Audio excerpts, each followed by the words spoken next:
અંકલેશ્વરમાં ડીઆરઆઈ દ્વારા mega operation હેઠળ ભડકોદરા અને ગડખોલમાંથી મિની ડ્રગ્સ લેબનો પર્દાફાશ કરી કરોડોના ડ્રગ્સ સાથે પ્રોફેસર સહિત 3ની અટકાયત કરી છે।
અંકલેશ્વરમાં ડ્રગ્સના ગેરકાયદેસર કારોબાર સામે ડીઆરઆઈએ અત્યાર સુધીમાં સૌથી મોટી કાર્યવાહી કરતા અંકલેશ્વરમાં ભારે ચકચાર મચી જવા પામી છે।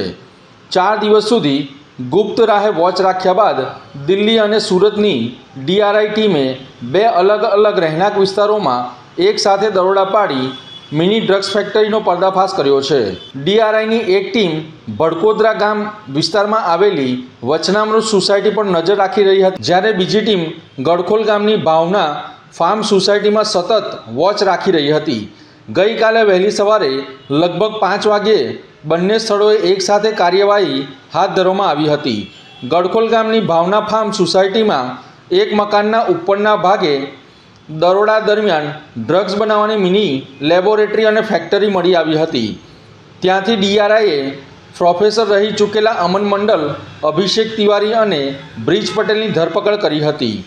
તપાસ દરમિયાન અંદાજે 1 કિલો તૈયાર એમડી ડ્રગ્સ ઉપરાંત ડ્રગ્સ બનાવવા માટે ઉપયોગમાં લેવાયેલ વિવિધ કેમિકલ અને રો મટીરિયલનો મોટો જથ્થો કબજે કરવામાં આવ્યો હતો.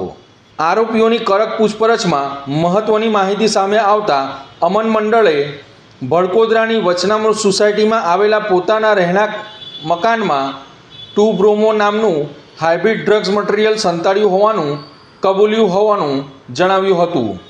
આ માહિતીના આધારે ડીઆરઆઈની બીજી ટીમે વચનામૃત સોસાયટીના મકાન નંબર 89માં સઘન તપાસ હાથ ધરી તપાસ દરમિયાન 2 બ્રોમો સહિત ડ્રગ્સ બનાવવા માટે વિવિધ કેમિકલનો મોટો જથ્થો મળી આવ્યો હતો. સાથે જ મકાનમાંથી અંદાજે 20 લાખ રૂપિયા રોકડા મળી આવ્યા હતા. ડીઆરઆઈની બંને કાર્યવાહી દરમિયાન કરોડો રૂપિયાની કિંમતનું તૈયાર એમડી ડ્રગ્સ, 2 બ્રોમો સહિત ડ્રગ્સ બનાવવા માટે વપરાતા લાખો રૂપિયાના કેમિકલ અને અન્ય મહત્ત્વના પુરાવાઓ કબજે કરવામાં આવ્યા હોવાનું સામે આવ્યું છે. હાલ ડીઆરઆઈએ ત્રણેય આરોપીઓને સુરત લઈ જઈ વધુ પૂછપરછ શરૂ કરી છે.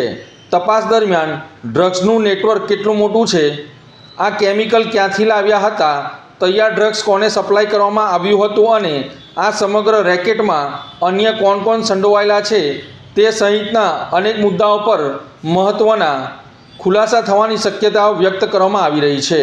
ડીઆરઆઈ દ્વારા એ પણ તપાસ કરવામાં આવી રહી છે કે અગાઉ જે ડ્રગ્સ બનાવવામાં આવ્યું હતું એ ડ્રગ્સ કોને અને કેટલા રૂપિયામાં વેચવામાં આવ્યું હતું તે દિશામાં પણ તપાસ કરવામાં આવી રહી છે. ડીઆરઆઈ દ્વારા આ ત્રણેય આરોપીઓની વધુ પૂછપરછમાં અંકલેશ્વર અને ગુજરાતભરમાંથી કોના કોના નામ સામે આવે છે તે જોવું રહ્યું.